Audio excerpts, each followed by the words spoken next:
Assalamualaikum warahmatullahi wabarakatuh.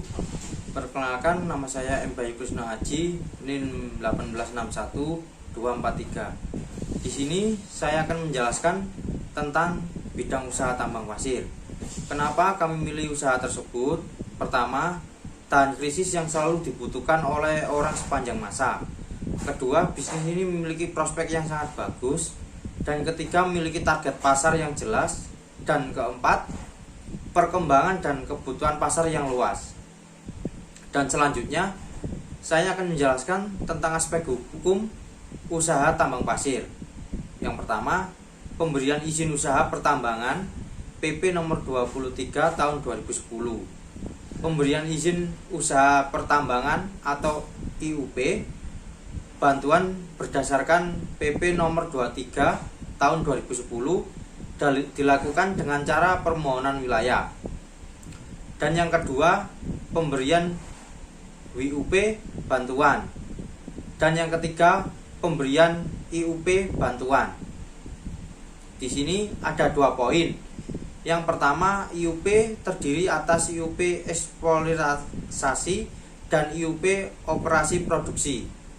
Kedua, persyaratan IUP eksplorasi dan IUP operasi produksi meliputi persyaratan administratif, teknis, lingkungan, dan finansial.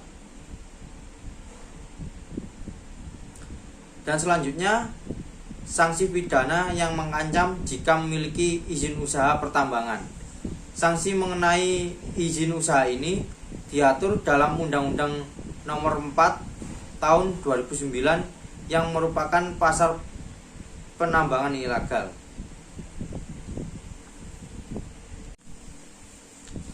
Dan yang selanjutnya saya akan menjelaskan tentang aspek lingkungan bidang usaha tambang pasir. Dan di sini saya berpacu pada analisis SWOT. Pertama, strength, yaitu pertama potensi sumber daya alam yang melimpah. Kedua, mampu menyediakan pasir dalam partai besar. Yang kedua, weakness. Pertama, sengketa lahan. Kedua, bahan pasir tergantung stok di alam. Ketiga, opportunity. Yang pertama, membuka lapangan pekerjaan. Dan kedua, semakin banyak bangunan yang dibuat. Yang keempat, trade. Yang pertama, izin tambang yang dipersulit. Dan yang kedua, persaingan yang semakin banyak. Yang kemudian ada analisis lingkungan makro. Analisis lingkungan makro ada 5. Yang pertama, analisis dampak ekonomi. Dampak ekonomi pada usaha tambangan ini membantu ekonomi masyarakat sekitar. Dan yang kedua, analisis dampak sosial budaya. Dampak sosial budaya atau kebijakan dalam pertambangan pasir terletak pada kebijakan yang diterapkan warga sekitar.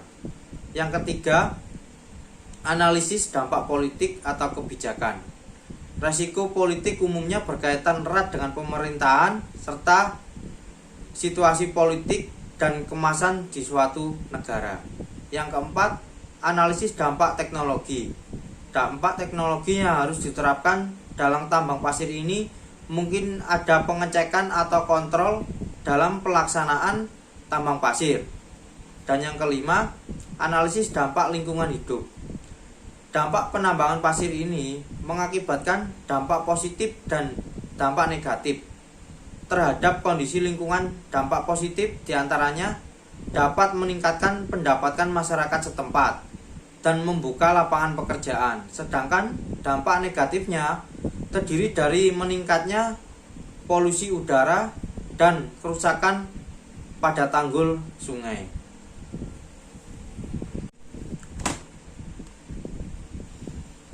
Dan selanjutnya saya akan menjelaskan aspek pasar dan pemasaran bidang usaha tambang pasir. Nah, di sini ada analisis pasar ada 3. Yang pertama, target penjualan. Dan yang kedua, pesaing. Ketiga, sasaran konsumen. Selanjutnya, bauran pemasaran kontemporer ada 7. Yang pertama, produk. usaha tambang pasir ini memfokuskan kegunaan pasir seperti untuk mempleser dinding dan mendirikan batu bata, batu batako, coran pondasi, coran tiang, dan lain-lain. Yang kedua, price. Dalam menentukan harga pasir yang dijual memang harus disepakati para pemilik usaha tambang pasir demi bersaing dengan usaha sejenis. Dan yang ketiga, place. Yang menjadi target usaha tambang pasir ini adalah di tempat yang strategis, di mana usaha ini memiliki jalan desa sehingga memudahkan kelancaran untuk memasuki lokasi tambang dan akses lokasi tambang terhadap pasar sehingga memudahkan distribusi. Yang keempat, promotion. Dalam melakukan promosi tidak mengeluarkan biaya. Hal ini sebabkan promosi yang sederhana. Dan yang kelima, people, yaitu memiliki lahan galian tambang pasir, terus mandor, penggalian pasir atau kuli, sopir atau distribusi pasir. Dan yang keenam, proses penambangan yang dilakukan. Penambangan individu dari proses awal hingga memindahkan pasir ke mobil dilakukan sendiri. Jika dilakukan secara berkelompok, maka aktivitas produksi dilakukan secara bersama-sama. Dan yang ketujuh, physical evidence.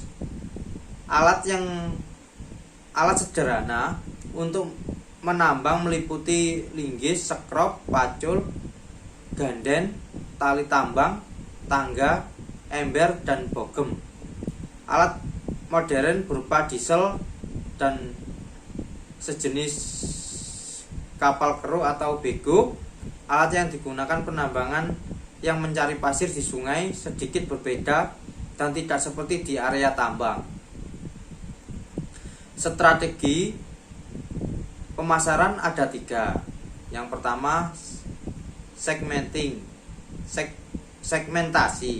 segmentasi pasar usaha tambang pasir adalah semua kalangan mulai kalangan bawah, kalangan menengah, dan kalangan atas. Kedua, targeting atau target. Yang menjadi target pasar adalah sopir truk pasir dan kontraktor. Dan yang ketiga, positioning. Dalam pasar usaha tambang pasir ini menerapkan keunggulan kualitas pasir dan mutu. Sekian, terima kasih. Assalamualaikum warahmatullahi wabarakatuh.